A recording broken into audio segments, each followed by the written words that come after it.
juga pada saat perpisahan itu. Makanya Allah Subhanahu wa taala tidak menginginkan cintanya kita kepada makhluk itu 100%. Kenapa? Karena makhluk itu akan sirna. Makhluk itu akan tiada. Kulli syai'in halikun illa wajha.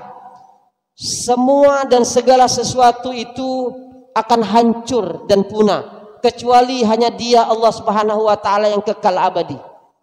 Kita tidak disuruh untuk mencintai, maaf, suami, istri, anak 100%.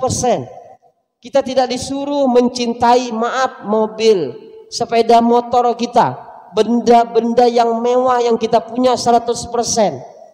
Yang dianjurkan kita untuk mencintai 100% hanya mencintai Allah Subhanahu wa taala. Kenapa?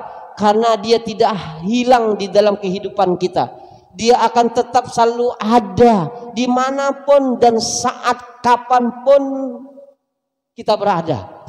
Dalam keadaan apapun kita, maka Dia Allah Subhanahu wa taala akan tetap selalu ada. Di saat kita miskin, di saat kita kaya, di saat kita di atas, di saat kita di bawah, di saat kita susah, di saat kita sakit, bahkan di saat kita hidup, di saat kita mati, maka Dia Allah Subhanahu wa taala akan tetap selalu ada di dalam diri kita. Maka Allah Subhanahu wa taala yang paling sayang, yang paling cinta, yang paling perhatian kepada kita. Jadi kalau seandainya ada yang bertanya, siapa sahabat yang paling akrab dengan kita? Siapa yang paling dekat dengan kita? Maka bisa kita jawab, orang yang paling dekat dengan kita, yang paling perhatian dengan kita, yang paling sayang dengan kita adalah Dia Allah Subhanahu wa taala. Dia Allah Subhanahu wa taala yang selalu berada di saat kita susah dan di saat kita senang. Maka juga tidak dianjurkan senangnya kita kepada bulan Ramadan ini 100%. Kenapa? Karena Dia akan meninggalkan kita. Mau tidak mau, senang tidak senang, Dia akan melambaikan tangan buat kita. Ini sudah ada aroma perpisahan. Aroma perpisahan antara kita dengan bulan Ramadan. Sisa beberapa hari lagi, maka gunakan semaksimal mungkin untuk iksar, memperbanyak amal ibadah.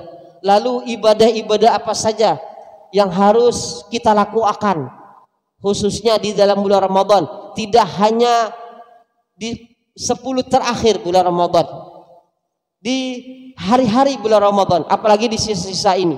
Disebut akan di dalam kitab At-Takhrirat As-Sadidah fi Masail Al-Mufidah, ada kira-kira 17 sunnah puasa yang barangkali selama bulan puasa ini kita lalai kepada sunnah tersebut. Tapi ini sudah di penghujung bulan puasa, mari kita galakkan lagi, kita semangat akan lagi diri kita untuk mengamal akan daripada sunnah puasa tersebut. Di antaranya adalah as-sadaqah. Sadaqah berapapun banyaknya, 1.000, 5.000, 10.000, maka kita sedekahkan.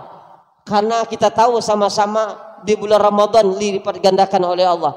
Kalau sudah keluar bulan Ramadan, maka kita tidak mendapatkan lagi pelipat gandaan seperti yang Allah lipat gandakan di dalam bulan Ramadan.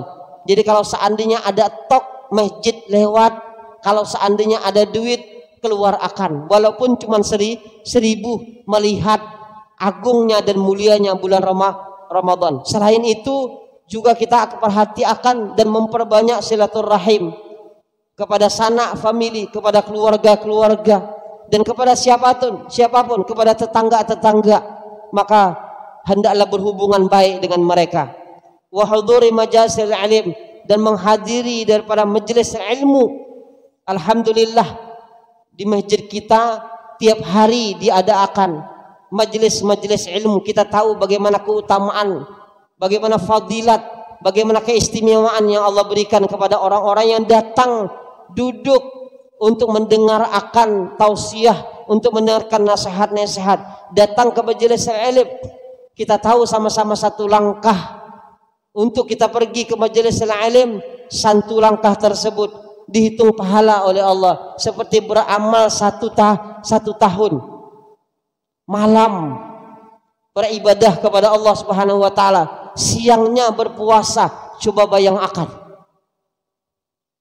dari rumah menuju ke majelis ini kira-kira berapa langkahan kaki kita? Paling sedikit barangkali yang ada di sini ada 20 langkah, 30 langkah barangkali dari rumah menuju ke majelis ini.